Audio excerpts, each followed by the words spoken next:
os grãos de areia da praia. Nem consigo contar as estrelas que estão no teu céu. Não consigo contar as tuas misericórdias. Elas são como grãos de areia no fundo do mar. Ó meu Senhor, Tu és tremendo, faz tudo novo a cada manhã. São incontáveis bênçãos sobre bênçãos, por isso eu te louvarei enquanto viver.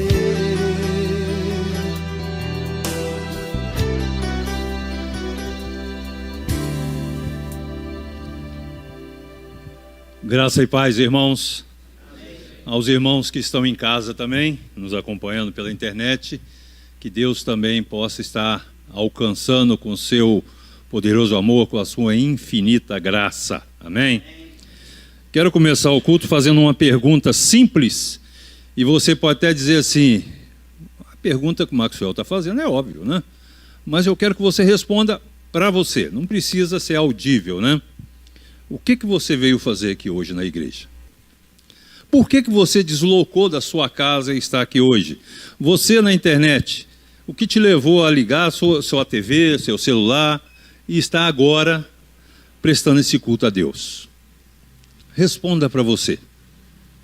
E quando a gente começa a pensar dessa forma, a gente vai entender uma coisa interessante. Quem já leu o Antigo Testamento já deve ter percebido que o povo, quando ia fazer o seu sacrifício anual, havia toda uma preparação anual para isso. Havia todo um ritual, toda uma solenidade, porque afinal de contas eles estariam na presença do grande Eu Sou, do Eterno, do Criador de todas as coisas. E hoje a gente tem banalizado um pouquinho isso aí. Eu digo a gente porque eu me incluo também às vezes. Às vezes a gente toma o rumo para a igreja e a gente não se dá conta de que nós vamos estar na presença do grande Eu Sou, do Eterno. Não é do pregador que está aqui à frente, mas você veio cultuar a Deus. Você não veio participar de um culto à toa, você não veio assistir um culto, você veio se dar de corpo e alma na presença do Eterno. Você vai adorá-lo, você vai agradecer, você vai louvá-lo, como nós fizemos aqui agora. É isso que nós precisamos entender e resgatar isso. Às vezes eu percebo, não só aqui, mas em outras igrejas, assim, os irmãos entram na igreja e ficam um pouco dispersos, né? E não se dá total atenção àquilo que realmente precisa, que é a palavra de Deus que vai ser pregada, não importa quem está aqui à frente. Quando você se desloca da sua casa para vir até aqui, não foi uma mera coincidência. Você está aqui hoje, você resolveu vir aqui, não foi simplesmente o acaso. Eu gosto muito da expressão do pastor Fernando Fernandes, que ele dizia o seguinte, ele diz, né, que para nós não existe coincidência, e sim Jesuscidência, né? Então nós estamos aqui, não é por um mero acaso. Eu gostaria que você pensasse bastante nisso. O que eu vim fazer aqui? Aquelas respostas prontas e óbvias, né?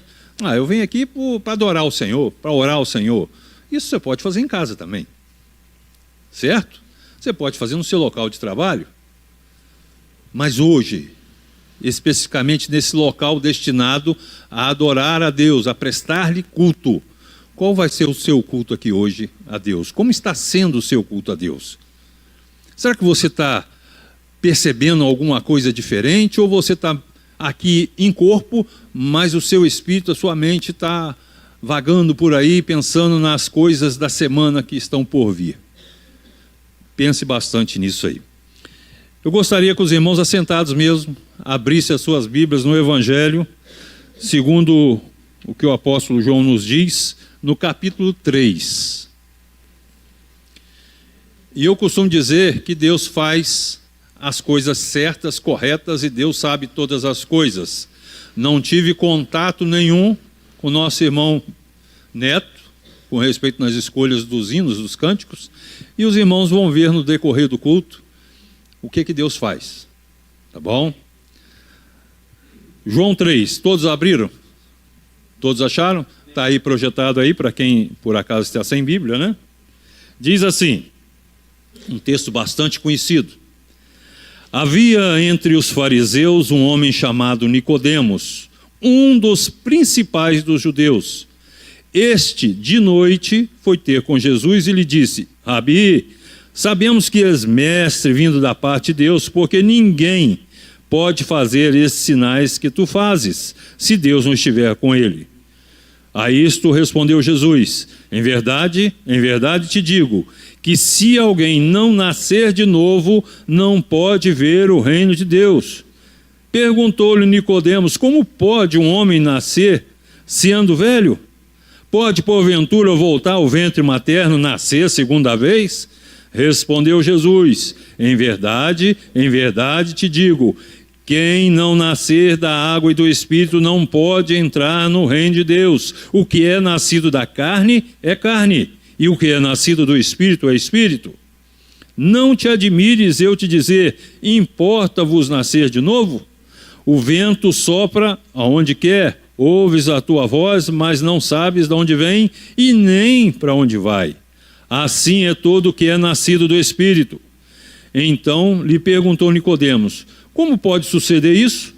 Acudiu Jesus: tu és mestre em Israel e não compreende essas coisas? Em verdade te digo, que nós dizemos o que sabemos e testificamos o que temos visto, contudo não aceitais o nosso testemunho. Se tratando de coisas terrenas não me credes, como crereis se vos falar das celestiais? Ora, ninguém subiu aos céus, senão aquele que lá desceu, a saber, o Filho do Homem, que está no céu. E do modo por que Moisés levantou a serpente no deserto, assim importa que o Filho do Homem seja levantado, para que todo que nele crê tenha vida eterna. Porque Deus amou o mundo de tal maneira que deu o seu Filho unigênito, para que todo o que nele crê não pereça, mas tenha vida eterna. Curva a sua cabeça mais uma vez. Senhor Deus, nosso Pai, te louvamos, já oramos a Ti, já lemos a Tua palavra, e agora te pedimos, ó Pai, que afasta de nós qualquer distração, para que a Tua palavra possa encontrar guarida nos corações que aqui estão. Aqueles que estão ouvindo pela internet, ó Pai, que estão fora aqui do local de culto, mas que seja também alcançado pela Tua palavra. E te pedimos uma coisa, ó Pai, importante, que o Senhor fale aos nossos corações aquilo que precisamos ouvir e não aquilo que gostaríamos de ouvir. Fala aos nossos corações, ilumina a nossa mente para que nós entendamos a Tua palavra. É no nome de Jesus que nós te pedimos. Amém. Irmãos, um texto bem conhecido, né? Eu acredito que a maioria aqui já ouviu alguma pregação sobre esse texto. Mas antes da gente entrar propriamente no texto, eu estou andando aqui, não sei se eu estou atrapalhando aí a câmera, né? Antes da gente entrar no texto, eu gostaria de fazer uma outra pergunta para vocês. Essa, se quiserem responder, pode até responder. Quantos aqui já tiveram alguma dúvida na vida? Ninguém? Todos, né? Pelo menos alguma dúvida nós já tivemos. E a todo instante da nossa vida nós estamos sendo forçados a decidir por alguma coisa. Seja que roupa vestir, que horário sair, que carro comprar, onde comprar, o que eu vou fazer, onde eu vou estudar, com quem que eu vou namorar, com quem eu vou casar, e que cor que eu vou pintar minha casa. Então, N coisas a gente precisa decidir. E já disse aos entendidos aí em pesquisa que durante o dia aí nós temos que decidir, às vezes, por mais de 500 coisas sem perceber. Pequenas coisas que nos levam a decidir. E quando há decisão na jogada, também gera o quê? Dúvida. Verdade ou não? Mulheres, respondam. Verdade, né? Principalmente, né? Que roupa que eu vou? Como é que eu vou? Né? Não tenho sapato. Ou tenho sapato.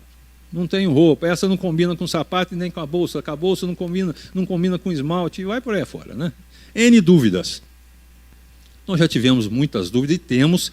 E com certeza, enquanto estivermos aqui nessa terra, as dúvidas vão estar presentes na nossa vida. Mas uma coisa interessante, quando essas dúvidas estão no campo terreno, em coisas que Deus deu total liberdade para você tomar decisões, tá bom, tá ótimo, é o de menos. Agora, quando essa dúvida vem para o campo espiritual, a coisa se torna um pouquinho, ou se não, muito mais grave. E a gente vai entender por quê. Nesse texto que a gente leu, Nicodemos, diz aqui o texto, era um dos principais dos judeus. O que significa isso? Que além de ser um homem muito religioso, foi um homem que foi criado em toda a questão da lei. Ele conhecia tudo, ele sabia de tudo, ele sabia das profecias messiânicas, ele sabia tudo o que iria acontecer e provavelmente, sendo um dos principais que estavam por ali, ele também ensinava. Veja só, e para chegar na posição que o Nicodemos chegou, isso não levava 1 ano, 2 anos, 3 anos, mas décadas talvez, para ele atingir esse auge de ser ou se tornar um dos principais dos judeus. Entende-se por essa expressão, um homem que tem convicção da sua fé. Só que a gente vai ver um detalhe interessante, e eu vou dizer o porquê. Eu já tinha lido esse texto várias vezes, já tinha ouvido muita pregação sobre esse texto, mas uma coisa me chamou a atenção há cerca de 1 ano nesse texto. E Deus colocou no meu coração para pregar esse texto, mas não falou quando, né? Não disse quando. E eu falei, vou preparar devagarzinho. Às vezes ia lá para a roça, lá, abria lá, lia, escrevia. Se os irmãos olharem aqui dentro da minha Bíblia, aqui deve ter um monte de papel aqui escrito sobre esse texto. E uma coisa me chamou a atenção. O texto diz que Nicodemos foi ter com Jesus à noite. Beleza. Só que à noite, para fazer uma visita, não era uma coisa muito comum naquela época. E Jesus tinha seus afazeres durante o dia, toda a sua programação, vamos assim dizer, e nessa hora, os judeus, e principalmente Jesus, eles se recolhiam para descansar, estar quieto, recarregando as suas energias para um próximo dia. Mas Nicodemos vai ter à noite com Jesus. Há algumas versões dizendo que Nicodemos foi à noite também, pela questão, para não deixar transparecer que ele foi ter com Jesus à noite.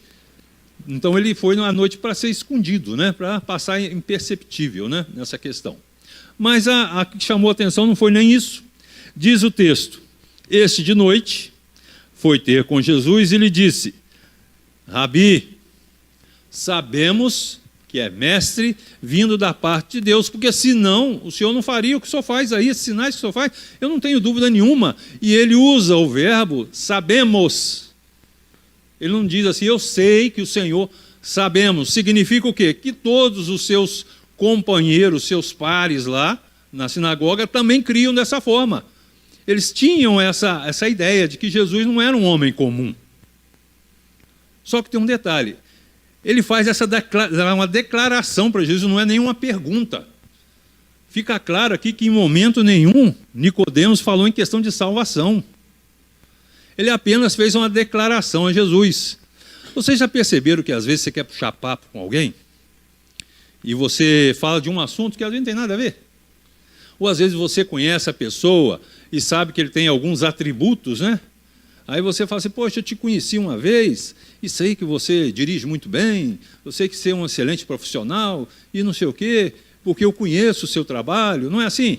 A gente puxar Mas na realidade, o que você quer com aquela pessoa é o quê? É saber mais dela. Você está interessado nela em saber mais alguma coisa. Nicodemos faz essa declaração para Jesus, e preste atenção numa coisa, Jesus era Deus encarnado. Jesus tinha a natureza humana e a sua natureza divina. E a sua natureza divina sabia o que se passava no coração de Nicodemos. Nicodemos, apesar de ser um extremo religioso, está há tanto tempo pregando e falando das maravilhas de Deus, experimentado talvez alguns milagres, alguns feitos, no seu coração, lá no seu íntimo, havia uma dúvida. E Jesus responde à declaração de Nicodemos com outra coisa. Ele diz o quê? Ele fala justamente o quê? Ele fala aqui: a isso respondeu Jesus: em verdade, te digo que se alguém não nascer de novo, não pode ver o reino de Deus. Olha a incoerência, aparentemente incoerência. Nicodemos faz uma declaração, reconhecendo a natureza divina de Jesus, exaltando, elogiando Jesus, e Jesus responde direto para ele: se você não nascer de novo, você não pode ver o reino dos céus. Se fosse uma incoerência, Nicodemos fala assim: mas Jesus, não é isso que eu estou falando com você. O senhor vai me desculpar, mas eu não estou me preocupando com isso, não. Eu estou falando com o senhor, que a gente sabe que o senhor veio da parte de Deus. Se fosse uma incoerência. Mas Nicodemos, ele não retruca dessa forma. Ele fala o quê? Mas, Jesus, como é que pode um homem nascer de novo? E quando ele dá essa resposta, fica claro e evidente a dúvida que Nicodemos carregava dentro de si, apesar da sua religiosidade e do seu conhecimento que ele tinha. A gente pode traçar aqui o perfil de Nicodemos: um homem religioso, importante, né? Um grande, né, conhecedor da lei. E o perfil de Jesus? Jesus, para os líderes da época, era um agitador que pregava algumas verdades que todo mundo desconhecia. Então, estar perto de Jesus naquela época não era um bom negócio, não. Principalmente para os religiosos da época. Por isso que o Nicodemos, alguns defendem essa ideia, e eu até sou partidário dela, né, de que Nicodemos foi à noite para que ninguém o visse. Porque já pensou ver um principal da sinagoga, um principal dos judeus lá, conversando com Jesus, que todo mundo tinha uma certa ojeriza, sei lá, um certo repulsa ao que ele falava? E Nicodemos dá prosseguimento nisso. E a gente começa a ver que quando a gente começa a ter dúvidas, a gente começa a procurar modo de dissipá-las. Nicodemos, né, vai encontrar Jesus em um horário que é à noite, um horário esquisito. A declaração de Nicodemos é uma coisa, Jesus responde com outra situação, e a gente começa a entender uma coisa que vem acontecendo nos dias de hoje. E eu gostaria que você refletisse a esse respeito. Hoje a gente encontra pessoas, a gente conhece pessoas que foram nascidas no Evangelho, criadas no Evangelho, pessoas que têm todo vamos dizer, usar essa expressão, me permitam aqui, uma carreira religiosa de 5, 10, 15, 20, 30, 60 anos, 80 anos no Evangelho. Mas lá no fundo, lá no fundinho, há uma dúvida. Ah, mas não é possível, Maxwell, como é que você fala um negócio desse? Como é que você pode falar isso? Posso sim, por quê?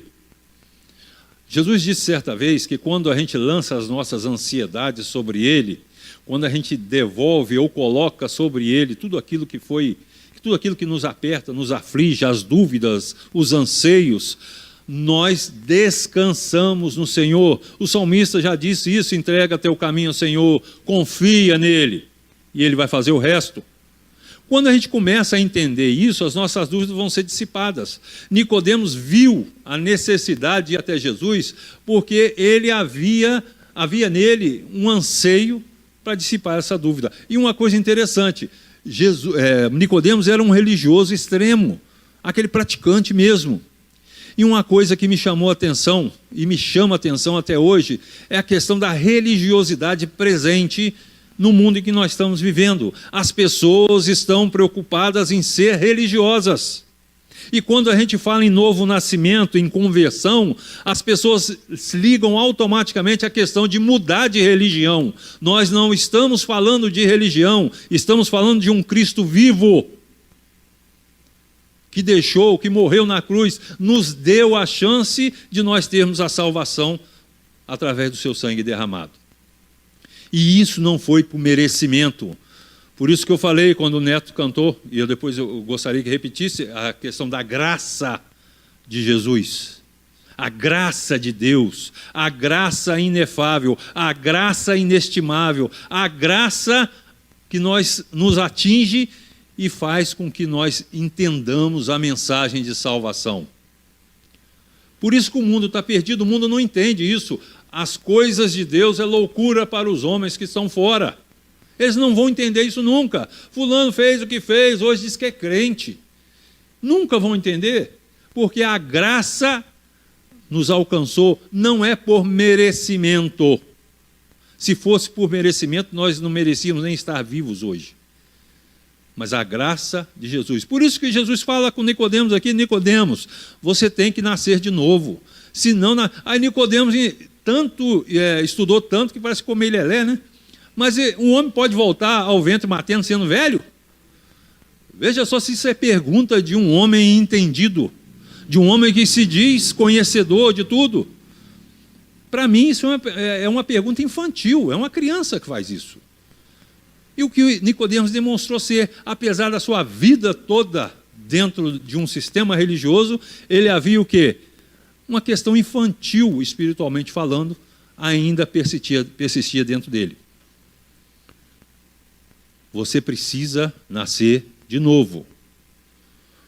Hoje se prega muito pouco sobre isso, sobre arrependimento. Hoje se prega pouco sobre conversão.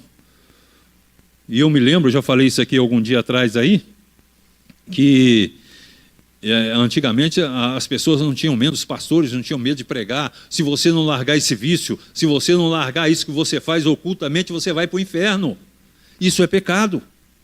Hoje não se pode falar isso, não pode falar isso não, porque agride as pessoas. Hoje as pessoas querem mensagens, né, de autoestima, que Deus dá vitória, que hoje Deus vai trabalhar, que Deus vai te dar a bênção, vai te conceder isso. Isso é verdade. Não é que isso é mentira, não, é verdade. Mas nós não devemos nunca estar atrás de bênçãos, mas atrás do Senhor das bênçãos. Temos que servir, ter um novo nascimento. E o que é um novo nascimento? Jesus já disse, né? Desculpa. Ele diz o quê? A declaração de Nicodemos, né? E ele fala o quê? Que lá em João 3,16 a gente precisa crer, arrepender e saber que Deus vai fazer a obra. Gente, arrependimento não é aquela situação, puxa vida, cometi um pecado, mas Deus está aí, eu vou orar e Deus perdoa. Não é assim, irmãos. Arrependimento, ela foge ao nosso entendimento. Ela está muito acima do que nós podemos entender. E uma vez arrependidos, arrependidos mesmo. Mas isso eu não posso falar, não posso dizer que o Joel se arrependeu, que o Neto se arrependeu, alguém se arrependeu. Isso, quem sabe, é ele e Deus. É o coração de Deus com o coração dele que vai afirmar se houve ou não arrependimento. E às vezes a gente caminha, a igreja se torna um clube social, se torna uma instituição, e a gente tem tantos afazeres dentro da igreja e começa a perder de vista que isso aqui é um local de adoração, de cultuar a Deus. É um local que quando eu entro daquela porta e estou aqui, Deus está em todo lugar, a gente sabe disso, mas esse local está reservado para isso, então eu preciso estar aqui consciente disso. Senão eu estou perdendo meu tempo. Senão, o que eu estou fazendo aqui é a mesma coisa que se eu fizesse se eu estivesse indo no clube comercial. Vou lá encontrar amigos e vou embora para casa. Domingo que vem eu volto de novo. Não é isso. Pasmem, eu já vi gente falar o seguinte, perguntei, por que você vem à igreja? Sabe qual a resposta que a pessoa me deu? É só lá na igreja que eu encontro o irmão fulano, e eu gosto muito dele, eu tenho uma saudade dele, aí eu vou lá para ver ele. São respostas absurdas dessa que a gente vê como que nós temos pessoas que pensam como Nicodemos. Todos que encontraram Jesus nunca mais foram os mesmos. Se você tiver a curiosidade, e deve ter, leia os evangelhos, Mateus, Marcos, Lucas, João, leia. E você vai ver uma coisa interessante, que é o quê? Todas as pessoas que tiveram um encontro com Jesus, ainda que breve, todos que tiveram um encontro com Jesus, ainda que breve, nunca mais foram os mesmos. Alguns para pior. Outros, a maioria, teve uma mudança drástica na sua vida. Nicodemos foi um deles. Será que Nicodemos, depois dessa conversa que teve com Jesus, que Jesus fala a respeito do novo nascimento, explica para ele que é nascido da carne, porque ele não sabia, porque nascido da carne é da carne, nasce uma vez só, você nasceu da sua mãe e acabou, não tem como você voltar. Ele não sabia disso. O que é nascido do Espírito é Espírito. Depois que ele fala isso tudo, será que Nicodemos mudou alguma coisa na sua vida? Será que ele experimentou o novo nascimento? A Bíblia não fala, mas eu creio que sim. Lá em João 3, aliás, melhor dizendo, me perdi aqui, espera aí, irmão, aguenta a mão.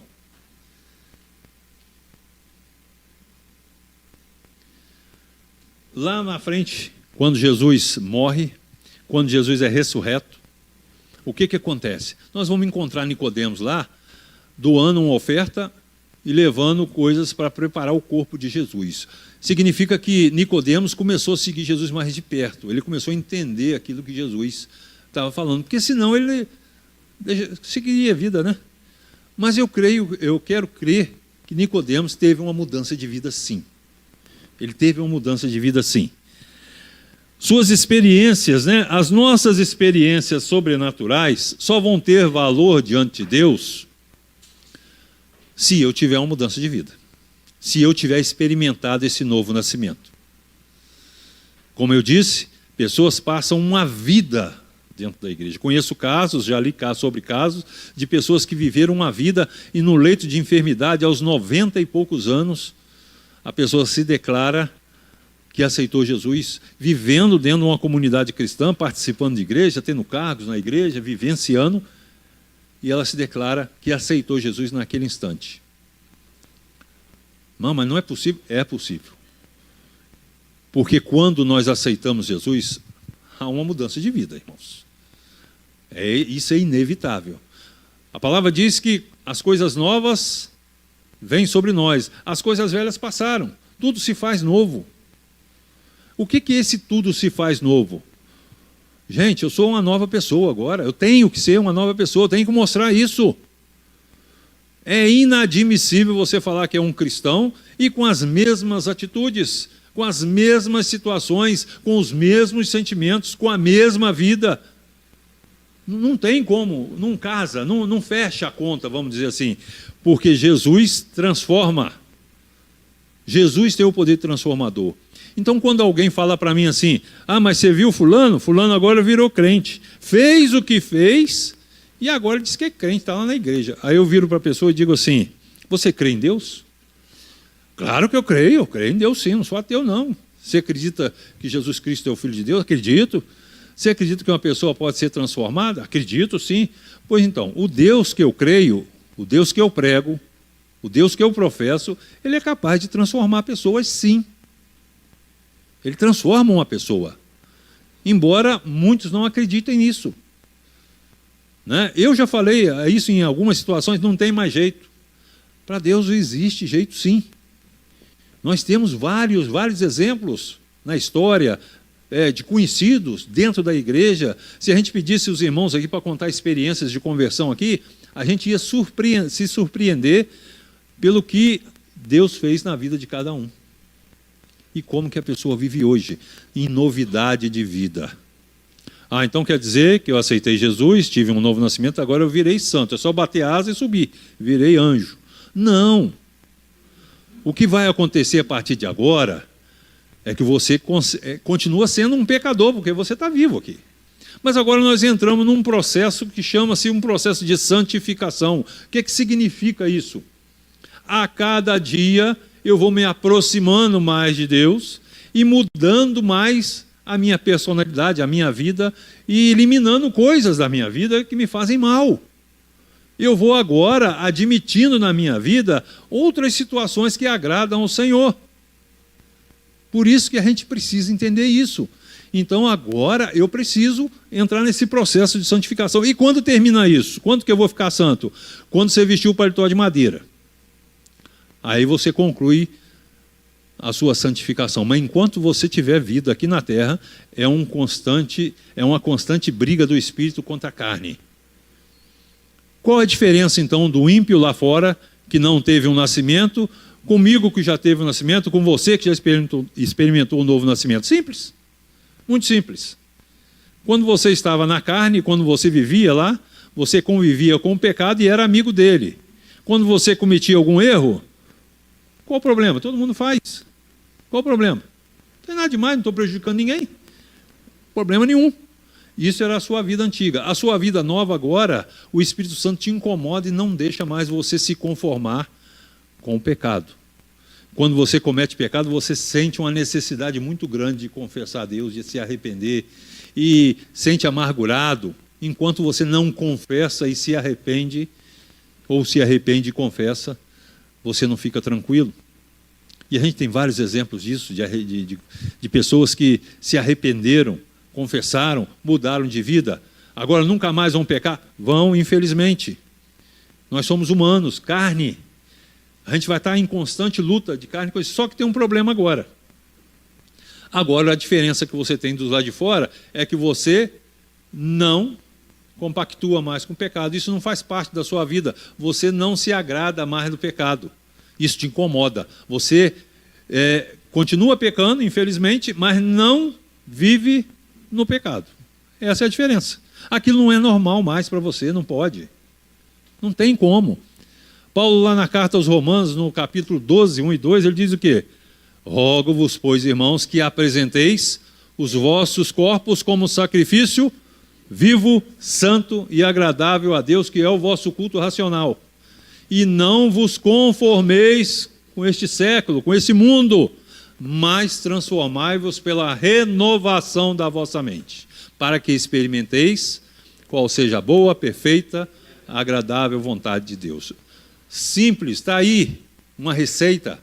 Não vos conformeis com este mundo. Eu disse hoje na escola dominical, alguns irmãos aqui estão tomando uma overdose aqui de Maxwell, né? Que eu estava na escola dominical, e eu disse na escola dominical que muitas vezes, né, nós precisamos defender as verdades bíblicas e, em troca, nós vamos receber desprezo, perseguição, porque todas as vezes na história que alguém se levantou para pregar uma verdade bíblica, para defender verdades bíblicas, e está sendo cada vez mais raro isso, mas todas as vezes que se levantaram para isso, seja na escola, no trabalho, dentro da própria igreja, em qualquer lugar, não houve aplausos, não houve flores para essa pessoa. Pelo contrário, perseguição, muita perseguição, ódio. E hoje não é diferente, irmãos. A gente está vendo aí, quem acompanha redes sociais aí, você é obrigado, quase que obrigado, né, a concordar com tudo. Se você discorda, não é nem jogar contra, mas discordar, você já começa a ser perseguido. E eu disse também pela manhã que isso é só o princípio das dores. As coisas tendem a piorar. E quando eu chamo a atenção que nós precisamos experimentar um novo nascimento, de fato, é porque vem dias difíceis. Dias difíceis estão chegando. E eu também falei pela manhã que nós não temos em si, como pessoa, a gente não tem poder nenhum. E hoje uma das grandes causas, né, da pregação do Evangelho está sendo muito difícil, que hoje as igrejas estão pensando o que pode convencer as pessoas. E em troca disso, né, com esse pensamento, as igrejas estão sendo tomadas por fogo estranho, né, no altar, por doutrinas estranhas, por costumes estranhos, por comportamentos estranhos, porque nós temos que entreter o povo dentro da igreja, para que o povo fique na igreja. Se não tiver isso, o povo não fica. E a gente está sendo tomado por isso. É preciso que se levante vozes para que faça retornar, como diz lá em Apocalipse, né, ao primeiro amor, de quando você teve a sua conversão, como é que você era. Pensa aí você, quando você se converteu, que você experimentou a ação de Deus na sua vida, como é que você ficou? Como é que estava o seu entusiasmo com a palavra de Deus? Como você tinha vontade de pregar esse evangelho para todo mundo? A vontade era chegar naquela praça ali e gritar a plenos pulmões que Jesus é o Salvador, que Jesus morreu pelos nossos pecados, que nós não merecemos nada, mas foi pela graça, pela maravilhosa graça, que nós fomos resgatados do lamaçal do pecado. Se não fosse isso, não tinha jeito, irmãos. Nós não merecemos nada. Então não pense que foi por merecimento. Efésios 2,8 diz que pela graça nós fomos salvos, pelo dom de Deus. E isso não vem de nós, vem de Deus. Por que não vem de nós? Para que ninguém se glorie. Isso é Deus que nos dá. Essa graça é Deus que nos manda. Nós não temos nada. Não, mas eu sou salvo, eu tenho certeza da salvação. Amém. Você tem certeza da sua salvação? Amém. Porque hoje já se diz em muitos lugares aí que não é possível mais ter certeza da salvação. E o que nós temos com isso? Pessoas religiosas, pessoas tristes, pessoas deprimidas, pessoas que não sabem a esperança, não têm esperança de nada. Pessoas que estão fincadas aqui na terra, vivendo religiões diversas, até as ditas evangélicas, vivendo essa religião sem uma esperança. Pessoas com medo de morrer. Não estou dizendo com isso, né? Isso não é incentivo a suicídio, né? Mas estou dizendo o seguinte, nós tivemos um grande exemplo aí há 2 anos e pouco atrás aí, da grande pandemia que tivemos. Quantos cristãos com medo de morrer? Quantos cristãos sem saber o que fazer? O que eu vou fazer? E não sei o quê. Onde está o Deus que você falava aí há 20 anos, cansou de cantar para tudo quanto é lugar aí, vinha na igreja todo domingo, cadê o seu Deus? Que não te deu essa tranquilidade? Aí nós estamos igual aos pagãos, que frequentam religião e não adianta nada, a pessoa fica lá desesperada na menor infortúnio que tem, não sabe o que fazer, porque é uma religião que nunca dá esperança. Religião que diz que você é pecador, que você vai para o inferno, mas não te dá esperança. A palavra de Deus é muito clara. Ela diz o quê? Você é pecador, precisa se arrepender, precisa de um novo nascimento para que você tenha a vida eterna. João 3,16, porque Deus amou o mundo de qualquer jeito, de tal maneira que deu seu único filho para que todo aquele que nele crê não pereça, mas tenha a vida eterna. Uma das coisas mais difíceis hoje de pregar o Evangelho é porque o Evangelho de Jesus é muito simples. Olha, leia os Evangelhos com calma. Quando as pessoas encontram com Jesus, encontra com Jesus. Meu filho, o que você quer que eu faça com você? Ah, eu quero enxergar. Pode ir, sua fé salvou, você está enxergando. Ah, não anda, não, levanta e anda. Vai andar, vai pregar, vai falar, vai testemunhar. Era simples assim. Sentava lá com os pecadores, com aquelas pessoas da mais baixa sociedade. Aí vinha os religiosos, olha lá, mostrar para os discípulos, olha lá o seu mestre com quem está conversando. E Jesus falava, gente, quem precisa de médico é quem está doente. Os sãos não precisa. Então é lá que a gente tem que ir. Então não adianta, irmãos, você...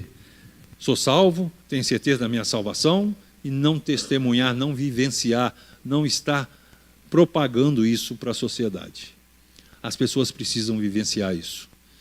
Atos lá, a gente vê lá no início da igreja, o que acontecia?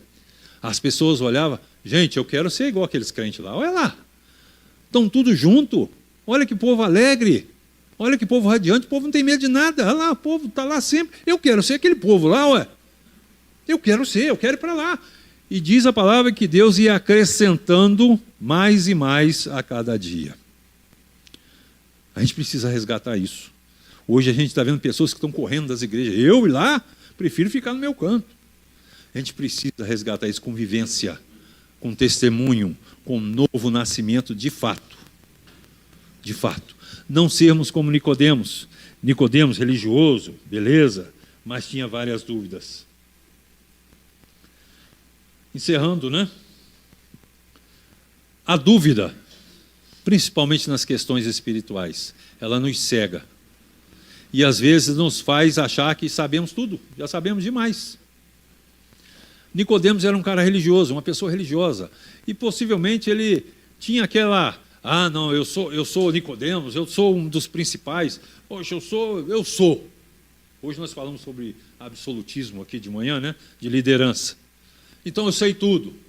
E quando a gente cai nessa situação, a gente deixa de vivenciar o verdadeiro evangelho.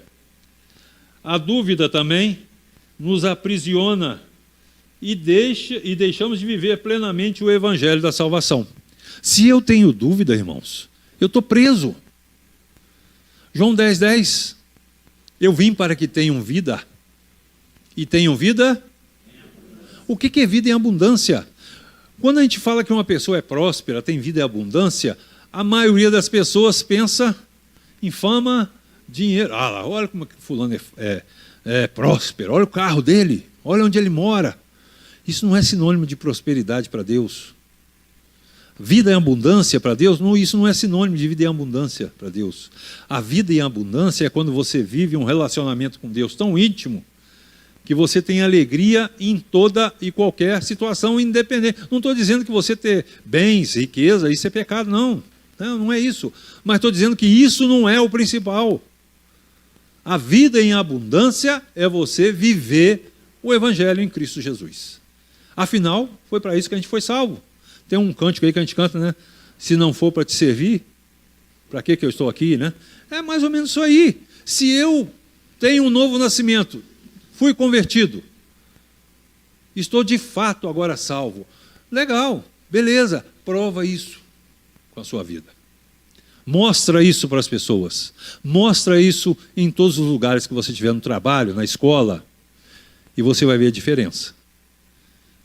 Alguns já experimentaram isso aqui, e eu tenho certeza que você chega num lugar, né? Alguns irmãos já até testemunharam, você está num lugar, você não está nem, às vezes você não está nem pensando no negócio de igreja, né? A pessoa chega, você é cristão, né? Você é evangélico, né? Eu falei, sou, por quê? Não sei, você você é evangélico, só pela sua fisionomia eu sei que você é. E Deus vai colocando pessoas e oportunidades para você falar do evangelho. Quantas pessoas já tiveram diante de você? As pessoas são levadas por Deus até você para que você fale do evangelho para elas. Pessoas desesperadas, pessoas que têm esperança. Há pouco tempo lá na roça tem uma pessoa que mora lá e ela se declara ateu, mas conversa muito comigo. Então, aos poucos, a gente está conversando muito com ele. Antes, até ele descobrir que eu era evangélico, ele falou assim, eu vou falar uma coisa para você, uma coisa que eu detesto é crente. Ô raça! Ele já tinha mais de mês que ele estava conversando comigo, né? Eu falei, você não gosta de crente não, cara? Eu falei, não, Deus me livre. Falou que tem aqueles crentes orando, estou fora. Eu falei, então a gente vai ser obrigado a parar de conversar então, cara.